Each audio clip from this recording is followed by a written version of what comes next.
प्रादुर्भाव हुआ और कार्तिकेय जी ने जाकर के ताड़कासुर नाम के दैत्य का प्राणांत किया। अब ताड़कासुर को मार दिया गया। ताड़कासुर जब मारा गया तो ताड़कासुर के 3 बालक थे। कितने? 3। एक का नाम था कमलाक्ष, एक का नाम था ताराक्ष और एक का नाम था विदुनमाली। ये 3 पुत्र थे ताड़कासुर के। अब तो क्या था, जब कार्तिकेय जी ने तीनों को महाराज मार दिया, इन तीनों के पिता को मार दिया ताड़कासुर को, तभी इन तीनों ने जाकर के ब्रह्मा जी की तपस्या करी।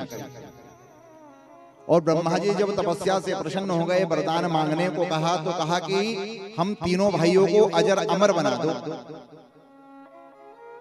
ब्रह्मा जी ने कहा भैया अजर अमर तो नहीं बना सकते, इसके अलावा कोई दूसरा वरदान मांग लो। तब तो इन तीनों राक्षसों ने, कमलाक्ष, ताराक्ष और विदुनमाली, इन तीनों ने ब्रह्मा जी से कहा कि काम करो, हम तीनों भाइयों को एक एक नगरी बना करके दे दो।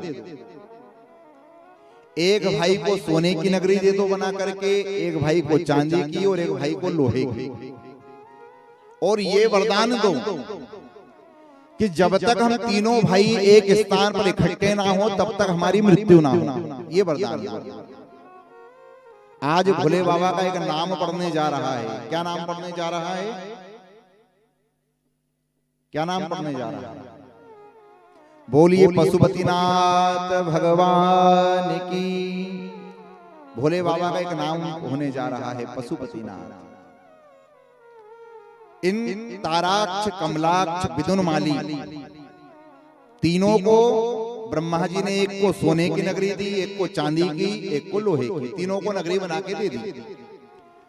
अब विदुनमाली जो था, विदुनमाली ने अपने भाई ताराक्ष और कमलाक्ष से कहा कि भैया अब एक काम करो, अपनी अपनी नगरी में चले जाओ, अपनी अपनी नगरी में रहो और अपनी अपनी नगरी में उत्पात मचाओ। आज के बाद हम एक दूसरे से कभी नहीं मिलेंगे, क्योंकि जिस दिन हम मिलेंगे हमारी मृत्यु हो जाएगी।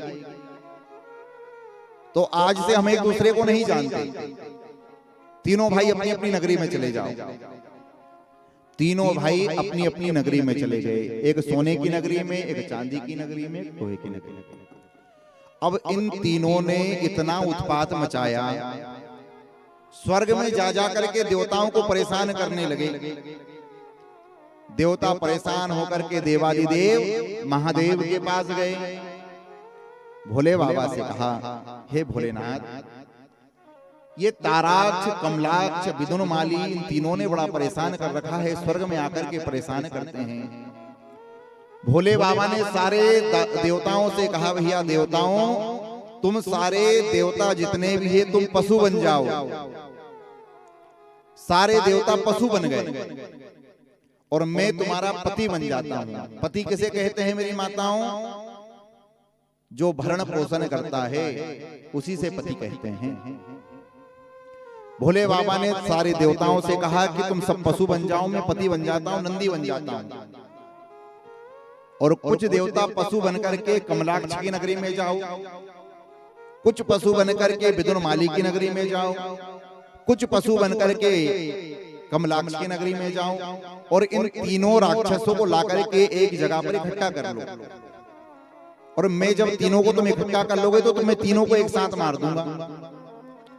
तब तो क्या था, कुछ देवता पशु बनकर के कमलाक्ष की नगरी में गए, कुछ पशु बनकर के विदुनमाली की नगरी में गए, कुछ पशु बनकर के कमलाक्ष की नगरी में गए, और तीनों राक्षसों को लाकर के एक स्थान पर खड़ा किया। भोले बाबा ने देखा तीनों राक्षसों को तो नंदी का रूप बनाया, और नंदी का रूप बनाकर के भोले बाबा तीनों को मारने के लिए दौड़े। अब तीनों को जब मारने के लिए दौड़े तो विदुनमाली बड़ा चालाक था। विदुनमाली ने सामने से भोले बाबा को नंदी के रूप में आते हुए देखा तो चमचमाती हुई तलवार निकाली, और तलवार निकाल करके देवादिदेव महादेव का सिर काट दिया। वो सिर जाकर के कहां गिरा? बोलो, भोले बाबा का सिर कहां गिरा? देवादिदेव महादेव का सिर जाकर के नेपाल में गिरा। कहां गिरा? नेपाल में। तो नेपाल में कौन से भगवान विराजमान हैं?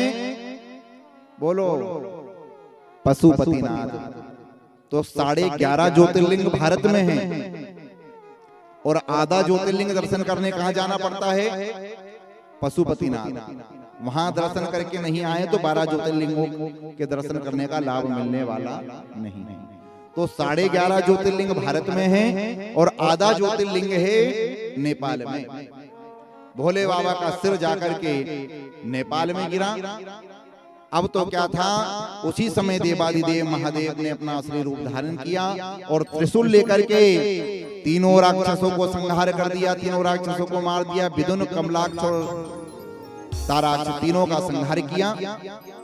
आकाश से पुष्पों की वर्षा होने लगी, मृदंगान होने लगा, अप्सराएं नृत्य करने लगी और देवादिदेव महादेव के द्वारा तीनों राक्षसों का संहार हुआ और भोले बाबा का एक नाम पड़ गया। बोलिए पशुपतिनाथ भगवान की।